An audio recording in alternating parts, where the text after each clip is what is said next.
అల్లూరు జిల్లా డొంకర డ్యాం నుంచి 1,10,000 క్యూసెక్ల వరద నీటిని దిగువకు విడుదల చేశారు అధికారులు. ఈ ఏడాది మొత్తం మీద ఇదే అధిక వరద నీరని తెలుస్తోంది. డొంకరాయి దాని అనుబంధ ప్రాజెక్టుల పరిధిలో భారీ వర్షం కురుస్తోందని, పూర్తి స్థాయిలో ప్రాజెక్టు నిండడంతో ఇన్ఫ్లో అవుట్ఫ్లోని బ్యాలెన్స్ చేస్తూ 1,10,000 క్యూసెక్ల నీటిని 7 గేట్ల ద్వారా సీలేరు నదిలోకి విడుదల చేశారు అధికారులు.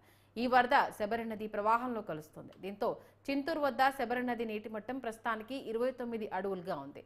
ప్రజలు అప్రమత్తంగా ఉండాలని అధికారులు హెచ్చరించారు.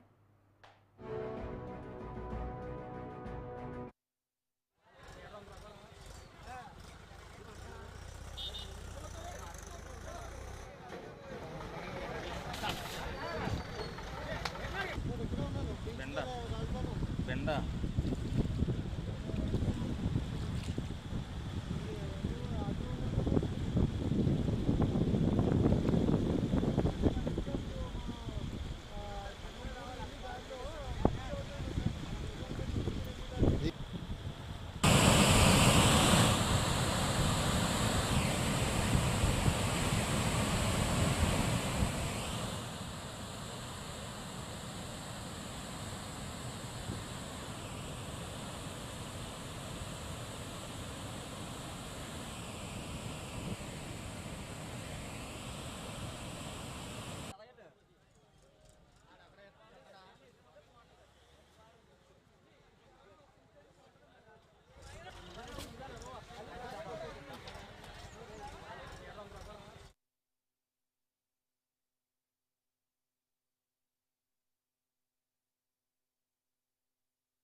ఇక ఇదే అంశానికి సంబంధించి పూర్తి డీటెయిల్స్ ఉంచడానికి మా కరెస్పాండెంట్ చంటి ఫోన్ లైన్ లో అందుబాటులో ఉన్నారు.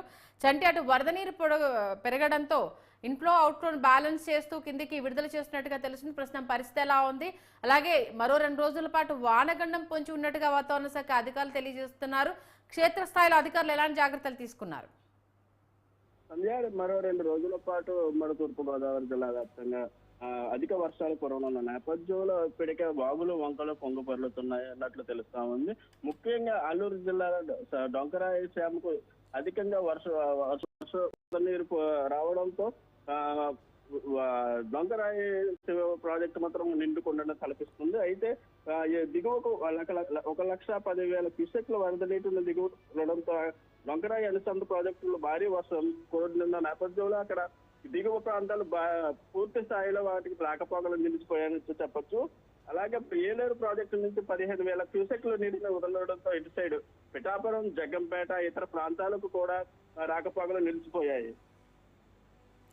మరి పరిస్థితులు అక్కడ సర్దుమణిగేందుకు కావచ్చు, అలాగే లోతట్టు ప్రాంతాల ప్రజలను అప్రమత్తం చేసేందుకు ఎలాంటి జాగ్రత్తలు తీసుకున్నారు? ఇక్కడ పరిస్థితి పూర్తి భిన్నంగా కనపడుతుంది అని చెప్పవచ్చు. ఎగువన కురుస్తున్న వర్షాల కారణంగా జలాశయానికి పెరుగుతున్న వరదలు ఇన్ఫ్లో మరింత పెరగనున్న నేపథ్యంలో ప్రమాద స్థాయిలో ఉన్న ఈ వరదను దృష్టిలో ఉంచుకుని దిగువ ప్రాంతాల్లో వరద సహాయక చర్యలు అధికారులు ప్రారంభించారు. అయితే ఏలేరు కారణంతో ఆనుకుని ఉన్న సుద్దగడ్డ వాగుకు అప్పటికే గండ్లు పడడంతో ఇటువైపు పిఠాపురం, జగ్గంపేట ఉన్న లోతట్టు ప్రాంతాలలో సహాయక చర్యలు చేసేందుకు అధికారులు అయితే నిమగ్నమయ్యారు. అయితే లోతట్టు ప్రాంతాల్లో ఉన్న ప్రజలను సురక్షిత ప్రాంతాలకు తరలించే పనిలో అయితే అధికారులు నిమగ్నమయ్యారు. అయితే వారికి సంబంధించిన నిత్యావసర వస్తువులతో పాటు ఇతర వస్తువులను కూడా వారికి అందించేందుకు అధికారులు అయితే చర్యలు చేపడుతున్నారు. ముఖ్యంగా భద్రాద్రి నుంచి గోదావరి నీటి మొత్తం పెరుగుతుండడంతో కోనసీమ ప్రజలకు కూడా అధికారులు అలర్ట్ చేశారు. అయితే మరో 24 గంటల పాటు ఈ వర్షాలు పడుతున్న నేపథ్యంలో ముందస్తు చర్యల్లో భాగంగా ప్రాణహాని జరగకుండా మాత్రం అధికారులు చర్యలు చేపడుతున్నారు. Sandhya. Okay, thank you Venkat.